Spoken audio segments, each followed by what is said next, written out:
ಏನಾನ future plan ಏನರ ಇದ್ರೂ ನಾ ಕಾಲೇಜ್ ಡೇಸ್ದಾಗ ಸ್ಟಾರ್ಟ್ ಮಾಡ್ಬೇಕು. ಯಾಕಂತಂದ್ರೆ ಅಲ್ಲಿ ನನಗೆ ಎಡಿಟರ್ ಫ್ರೀ ಒಳಗೆ ಸಿಗ್ಬೋದು, ಅಲ್ಲಿ ನನಗೆ ಕ್ಯಾಮ್ರಾಮ್ಯಾನ್ ನಂಗೆ ಫ್ರೀ ಒಳಗೆ ಸಿಗ್ಬೋದು. ಒಬ್ಬ ಡೆವಲಪರ್ ಏನು ಇಂಟ್ರೆಸ್ಟ್ ಇರ್ತದಲ್ಲ ಅವರೆಲ್ಲ ಅಲ್ಲೇ ಕೂಡ್ತಾರೆ ಕಾಲೇಜ್ದಾಗ, ಅವ್ರು ನಮಗೆ ಫ್ರೀ ಒಳಗೆ ಸಿಗ್ತಾರೆ. ಈಗ ನಾ ಅದು ಅಫೋರ್ಡ್ ಮಾಡ್ಲಿಕ್ಕೆ ಆಗಂಗೇ ಇಲ್ಲ. ನಾ ಈಗ ಒಬ್ಬ ಬಂದು ಕ್ಯಾಮ್ರಾ ನನ್ನ ದೋಸ್ತಗೆ ಒಂದು ಕ್ಯಾಮ್ರಾ ಕೊಡು ಅಂತಂದ್ರೆ ಅವ ರೆಂಟ್ ಹಚ್ತಾನೆ. ಅದಕ್ಕೊಂದು ಕ್ಯಾಮ್ರಾಗ ಒಂದು ರೆಂಟ್ ಅದು. ಬಾಪ ಶೂಟ್ ಮಾಡ್ಬಂತಂದ್ರೆ ಅವ್ನ ಟೈಮಿಂಗ್ ಎಷ್ಟು ಶೂಟ್ ಆಗುತ್ತೆ ಅಂತ ಕೇಳ್ತಾರೆ ಅವರು.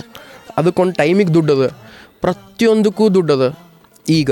ಬಟ್ ನಾ ಸ್ಟಾರ್ಟ್ ಮಾಡಿದಾಗ ನನ್ನ ದೋಸ್ತರು ನಂಗೆ ಎಲ್ಲರೂ ಫ್ರೀ ಒಳಗೆ ಕೆಲಸ ಮಾಡ್ಯಾರ.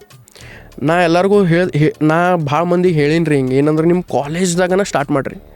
ಯಾಕಂತಂದ್ರೆ ಅಲ್ಲೇ ನಿಂಗೆ ಟೀಮ್ ಬಿಲ್ಡ್ ಆಗ್ತದೆ. ಹೌದು. ಹಾಂ, ಅದು ಕೊನೆವರೆಗೂ ಉಳ್ಕೊಳ್ಳೋತೆ ಕೂಡ ಹಾಕೊಂಡು ಉಳ್ಕೋತದ. ಇಲ್ಲ ಅಂತಂದ್ರೆ ಈಗ ನನ್ನ ವಿಷಯದಾಗ ನನ್ನ ಜೊತೆ ಯಾರ್ಯಾರು ದೋಸ್ತರು ಇದಾರಲ್ಲ, ನಾ ಏನು ಸ್ಟಾರ್ಟ್ ಮಾಡಿದೆ, ನಾ ಒಂದು ಏನು ಭಾಳ ಏನಂದ್ರೆ ಸೌಭಾಗ್ಯ ಏನಪ್ಪ ಅಂತಂದ್ರೆ ನನ್ನ ಜೊತೆಗಿರೋರೆಲ್ಲರೂ ಹಿಂಗೆ ಒಂದು ಚಲೋ ಸ್ಟೇಜ್ದಾಗಿದ್ದಾರೆ ಈಗ. ಫುಲ್ ವಿಡಿಯೋನ ನೋಡಿ ಆನ್ ರ್ಯಾಪಿಡ್ ರಾಶ್ಮೀಸ್ ಯೂಟ್ಯೂಬ್ ಚಾನಲ್.